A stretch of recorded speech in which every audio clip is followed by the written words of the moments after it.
It's been an interesting start to Jens Schreiber's career, both here on the German journey, but specifically with Hannover 96.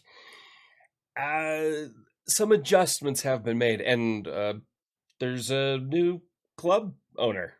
Hey everybody, the FM Scribe here, and welcome back to the channel. Yeah, a lot has happened since last we saw each other, or you saw me, better said. First of all, Hannover 96 has a new president, Stuart Donald, an Englishman, who obviously I can't click on, who apparently had involvement with Sunderland before. Not quite sure. But he is now in charge of the club, and he immediately said no financial investment. So if we look at the finances, just shy of 3 million euros in the bank, and still plenty of debt to pay off. So great. Just great. But a lot has happened since the last episode, kind of like I just mentioned. And Jens sat down, had to do a little bit of analysis, and decided it was time for a tactical change. So obviously, the last episode did not quite go as hoped for Jens Schreiber in his start with Hannover. A 3-1 loss away to Kaiserslautern. But wait, it got worse. The next match at home, first home match for Jens Schreiber against St. Pauli, a 2-0 loss. It was really pathetic showing. St. Pauli were the better side. Little bit of redemption then in the cup against Regionalliga Nord club Schwarz-Weiß Reden. 5-1 victory there. Plenty of goals. Kerk with one, Nielsen with a hat trick, and with Schaub getting a goal there. Then a boring, drab 0-0 against Paderborn.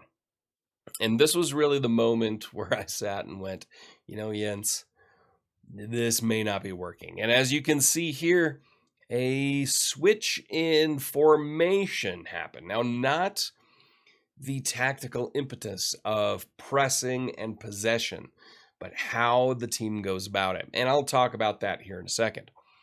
But after that 0-0, then things turned around pretty quickly. There were a few very difficult matches in here. At first started a 4-2 victory against Jan Regensburg, and I was, pretty happy about it. We've got Louis Schaub, another goal. Cedric Teuchert getting a hat trick there.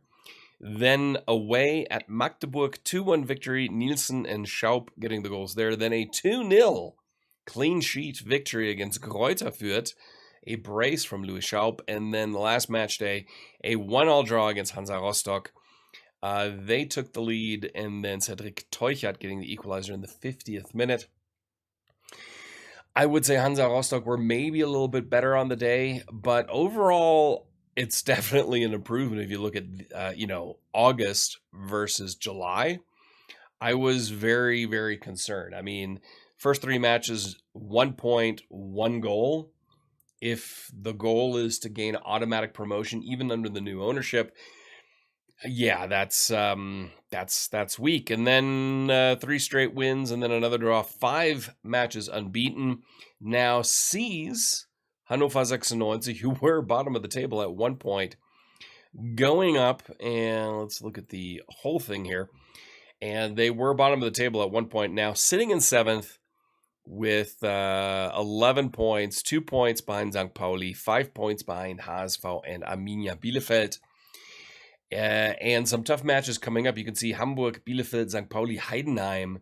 And Hannover are going to play Augsburg, Bielefeld, and Heidenheim in 3 matches. Not in that. I think it's Hamburg, Heidenheim, Bielefeld. But either way, 3 really, really difficult matches. And I came back today for none of those.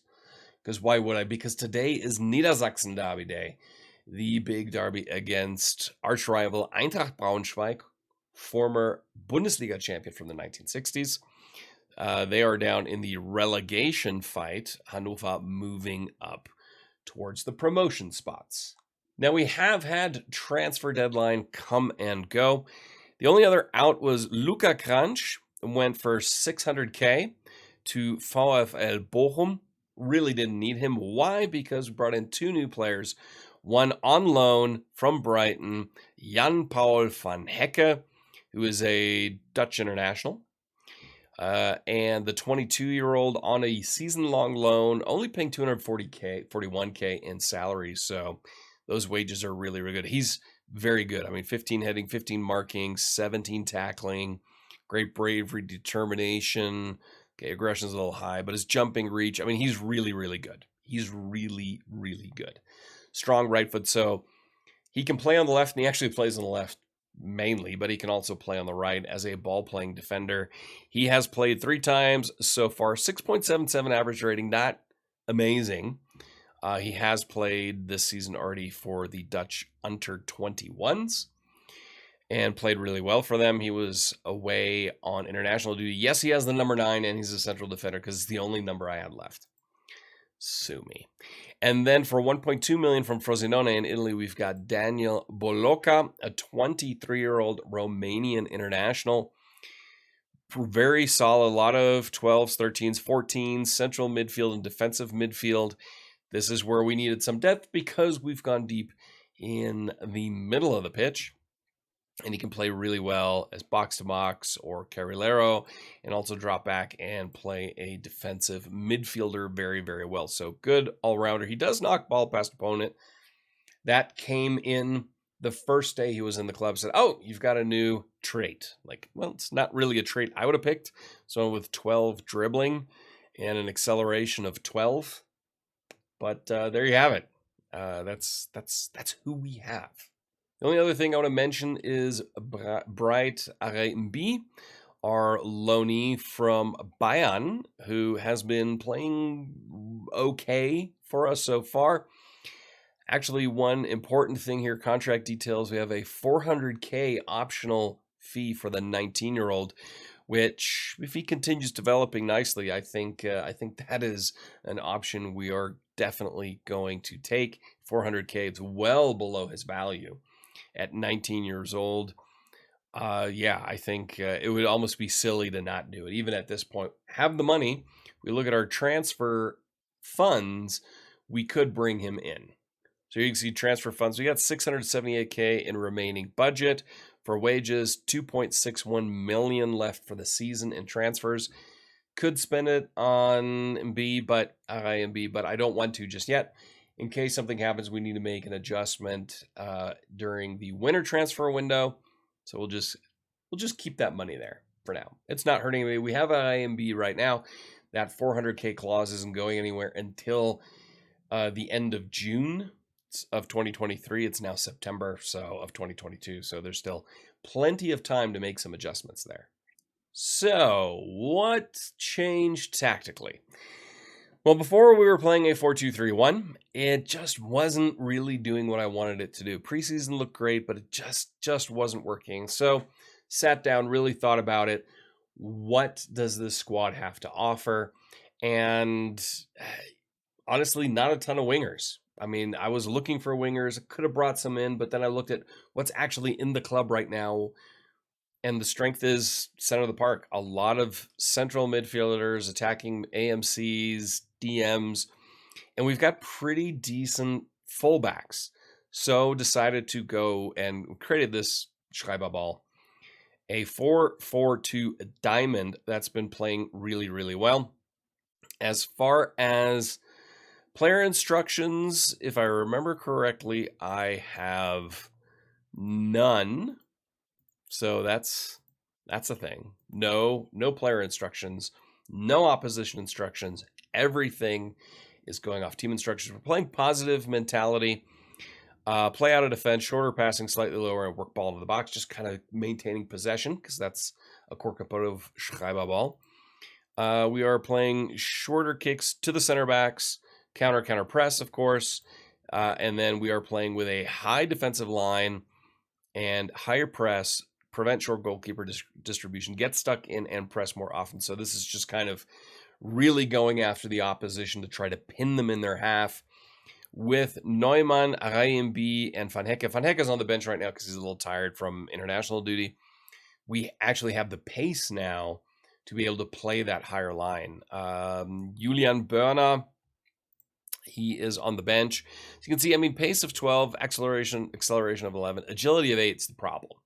That's really, for me, the bigger issue there. How well it can start, stop, and move in different directions. So that's important when you're going to be playing a high line. Overall, the other ones are okay in agility. I mean, 10 RIMB, but it's getting better. Neumann has 11, and Van Hecke has 12. So it's a little bit better. They are pacier, better acceleration than Bona, and I just figured we could play that.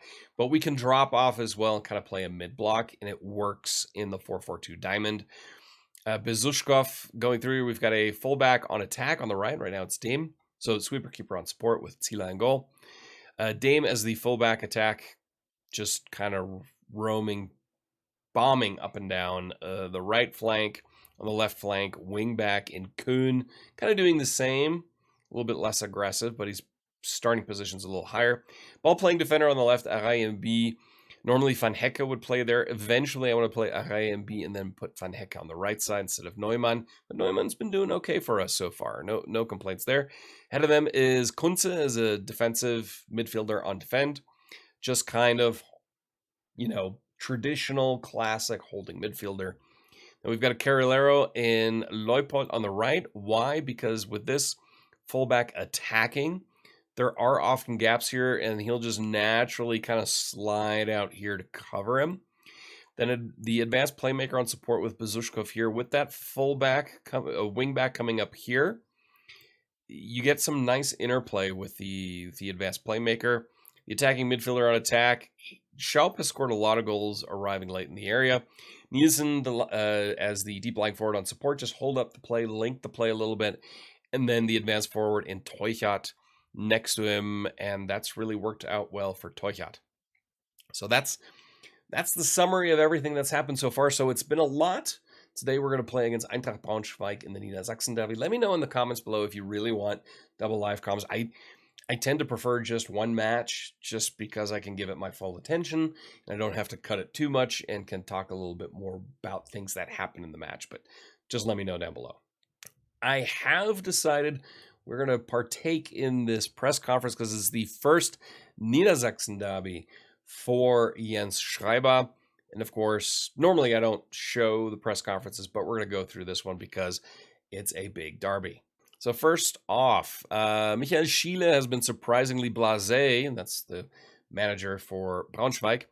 Importance of the upcoming match to his fans. Do you share his view about the lack of importance?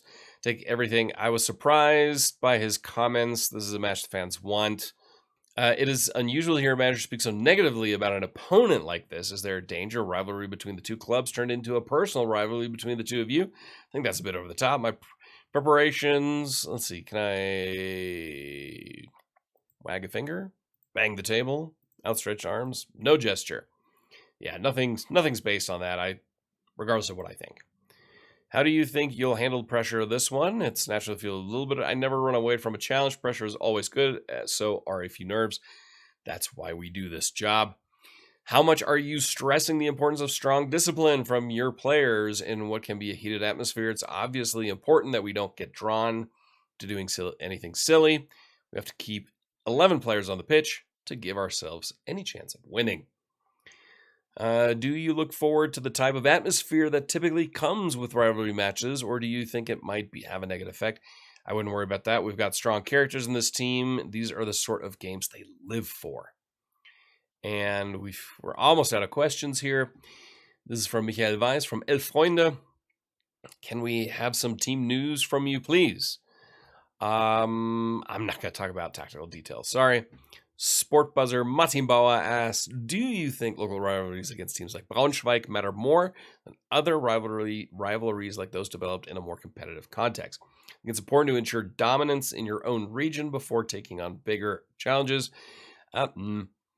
These rivalries have outlasted just about everything else in football, and that history enriches what we do. I covet those wins most. We're almost out of questions here.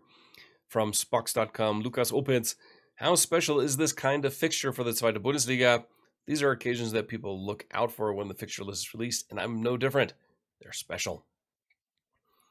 And again, Martin Bauer from Sport Buzzer. What sort of response are you looking for from your players for a disappointing result against Hansa Rostock? We want to put things right as soon as possible. Once again, Martin Bauer, how big a miss is Sebastian Kerk out of the Braunschweig match? Yes, Kerk is injured right now, which is annoying. I believe we will get by just fine. This is why you have a squad of players. And from Hannover Football, Erwin Arzberger asks, Ron-Robert Zieler is a sort of big game player you must be relying on ahead of the Braunschweig clash. He does tend to show up when the spotlight is on him, and I hope he can make a difference. And that ends today's press conference ahead of the Niedersachsen Derby against Eintracht Braunschweig. All right, it is time to go.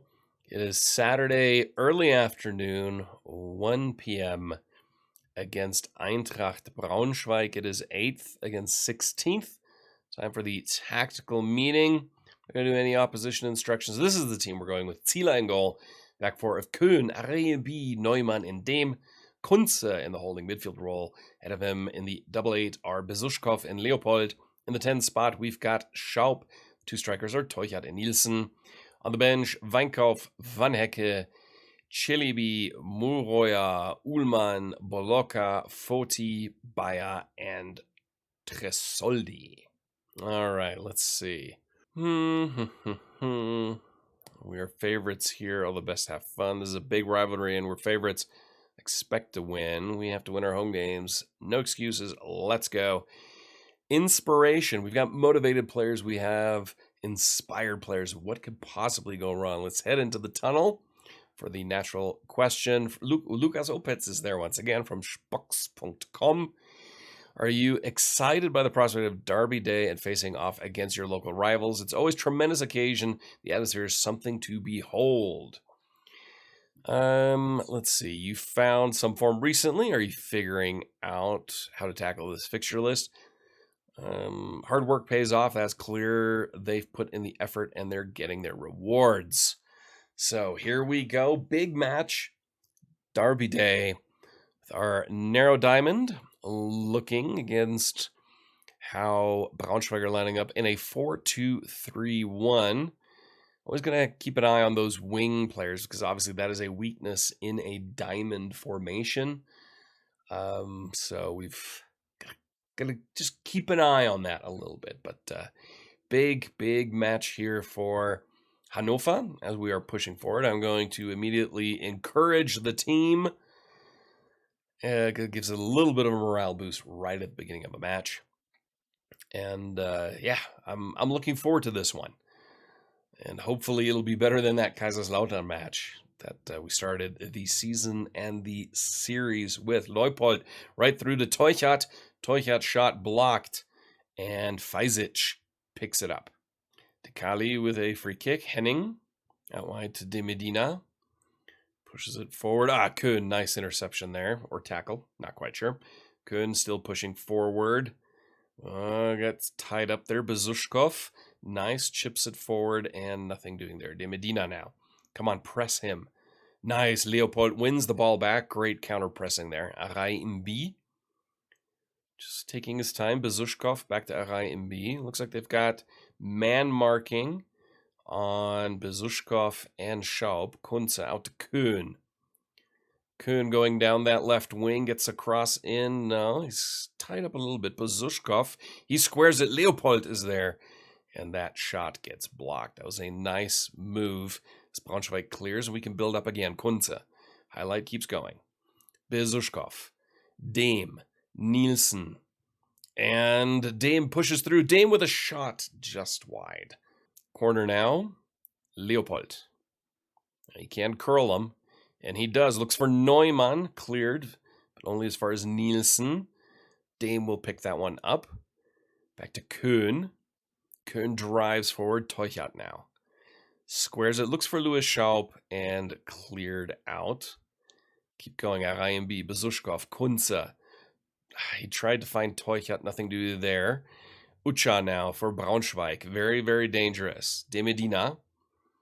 And Köhn will get there because he's faster. But he loses the ball. RIMB. Nice cover. Kunze still going on this highlight. Schaub. Long ball forward. Teuchert was onside. Cedric Teuchert. that was a weak shot. Fesic easily saves that one. Nielsen now out to Dame. Dame pushing forward. Back to Leopold. Nielsen, Kunze, Bezushkov.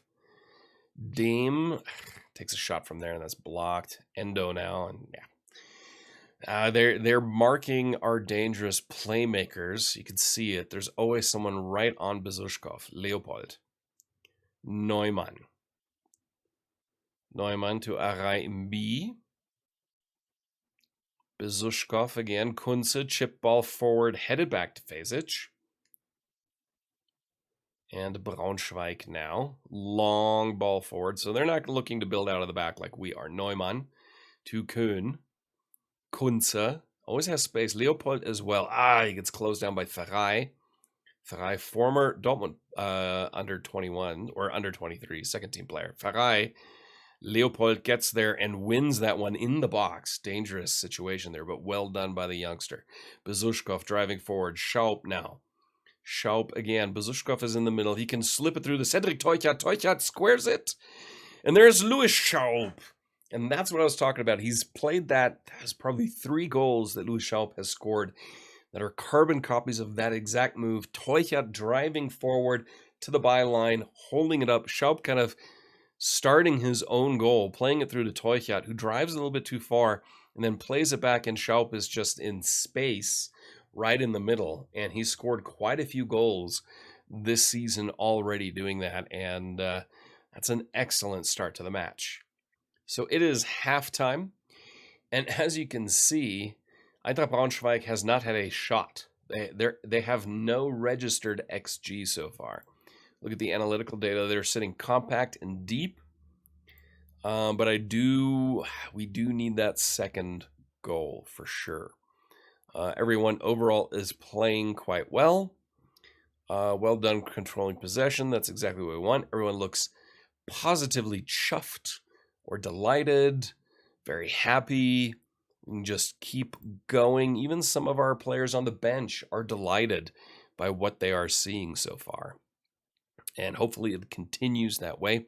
De Medina kicking things off or starting things here for Braunschweig, but Köhn gets between there pretty quickly and easily. Highlight keeps going. De Medina now with the throw in for Braunschweig. Ferrei is dangerous. Teuchert plays it back dangerously. Arai Mb to Köhn. Kunze. Köhn driving forward. Still Köhn. Unchallenged so far. Back to Nielsen. Bezushkov looks for Teuchert into space. Squares it. Nielsen. Bezushkov. He tried to be a little bit too cute there.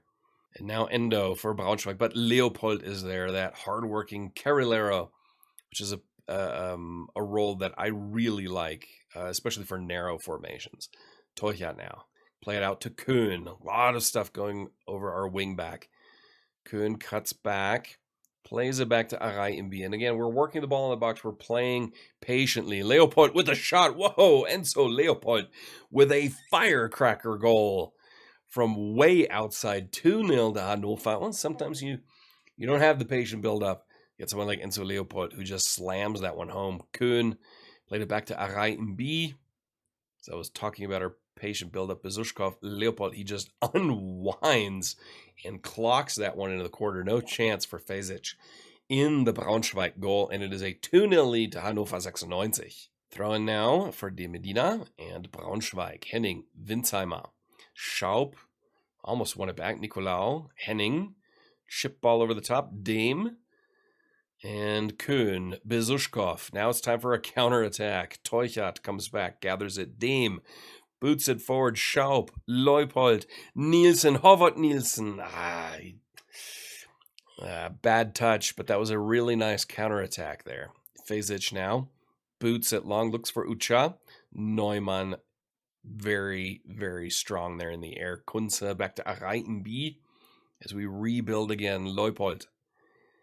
Nielsen plays it through. Teuchert almost gets there. Köhn tries for a shot. That was not a cross. Köhn tried to get it into that open goal, but Braunschweig was able to clear it off the line. Bezushkov is just holding on to possession here, and that's the end of a highlight. All right, let's make a substitution here. Is anybody particularly tired? I mean, not exactly.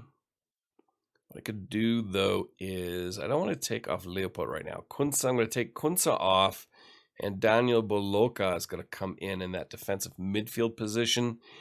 Nielsen's a little tired, and he's not really doing much. So we're going to bring on the teenager Nicolo Tresoldi in for him.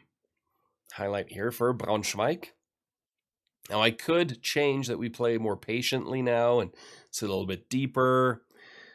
Drop things as far as our mentality from positive to balance, which I may do the latter.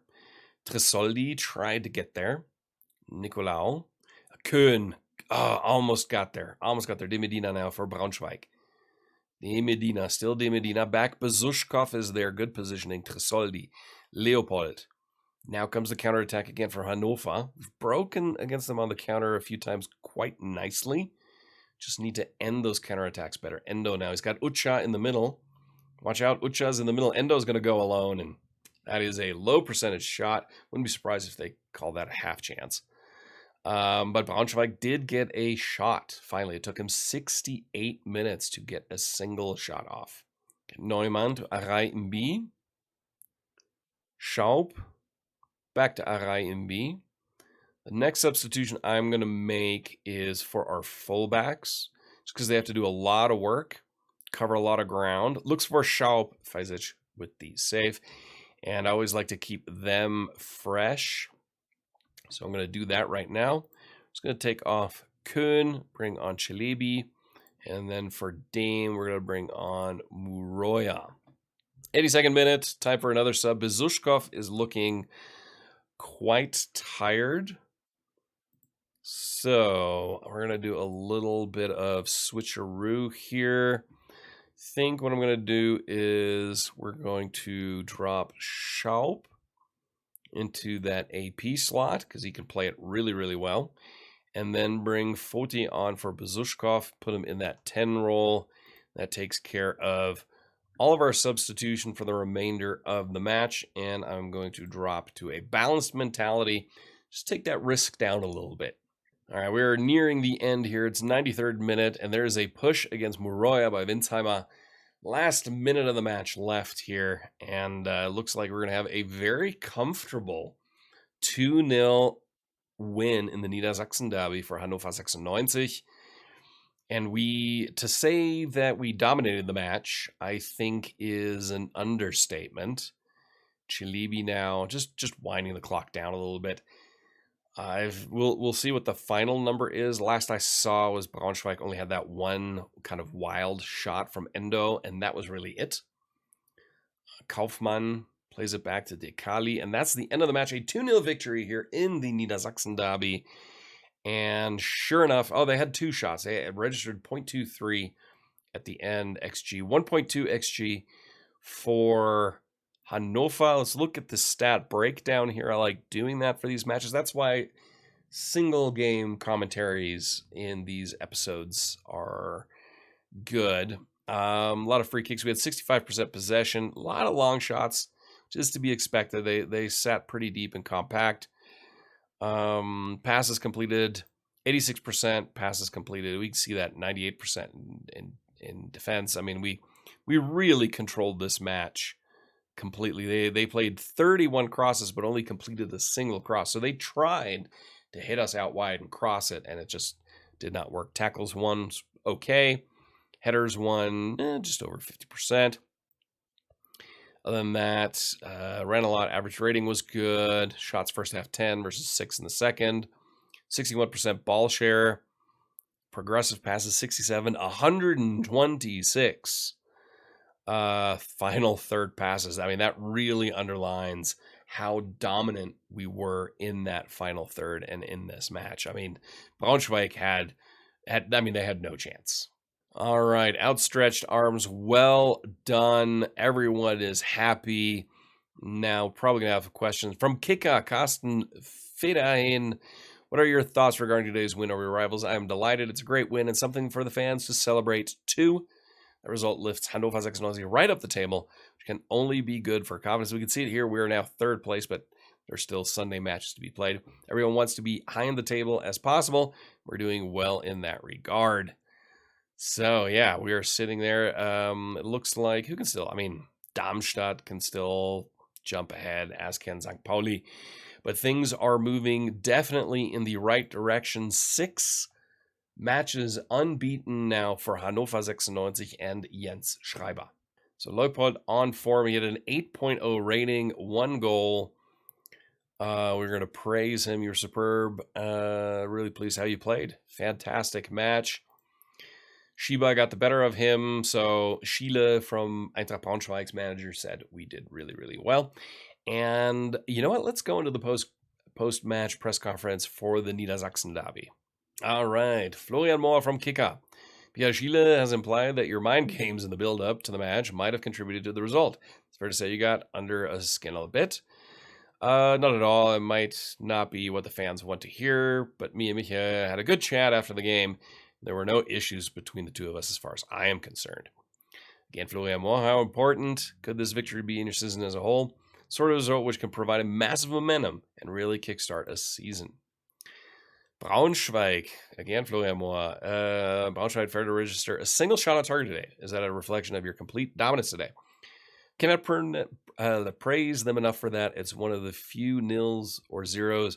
Very happy my team helped to make a reality today. That's the sort of defensive performance I really enjoy. Then Carsten Federhen from Kicker. Everyone enjoyed Enzo Leopold's goal, a well-struck effort. Top corner from 25 meters. Besides the opposition fans, it must have been fantastic to see one of your players score a goal like that. How did you rate it? I'll never forget it as long as I'm in football. Then Enzo Leopold, this looks like the last question, also from Florian Mohr from Kicker. Was outstanding today, wasn't he? He's quality, and I think everyone knows that. So that is the end of the press conference. So here you see the table now. Other matches, Karlsruhe beat Heidenheim 3-1. That's a big, big win. Paderborn, Regensburg 0-0. Fortuna Düsseldorf lost to Hansa Rostock. So, yeah, we are in a race here at the top. Kiel, Nürnberg, Karlsruhe. It's really tight here at the beginning of the season. If we look at the schedule now, next match is against 14th place Sandhausen, and then comes a really tough run. We've got Hamburg at home, thankfully, then away at Heidenheim, and then home against Bielefeld. So the good thing is the two really tough ones, Hamburg and Bielefeld, are home before we also host St. Pauli at home in the DFB Pokal, and then travel away to Nuremberg and host Karlsruhe. So October is going to be a tough month. I'm not entirely sure when I'll come back. Maybe DFB Pokal could be a little bit of fun, a little change of pace, get through a few of these matches, but we'll kind of have to wait and see. So like I had mentioned before, I don't really have a set plan as to when I'm coming back. Every time it really comes down to what fits. The Braunschweig one I kind of had on the calendar. I eyeballed it. I'm like, let's push it to that point, get a Niedersachsen Derby, and then we'll see. These first few seasons I'm going to try to work through relatively quickly so that we can get some progress into the series. If you enjoyed it, please hit that like button. It means a lot to me. Don't forget to subscribe if you're new to not miss out on any Football Manager content here on the channel. Until next time, I am FM Scribe. I will talk to you soon.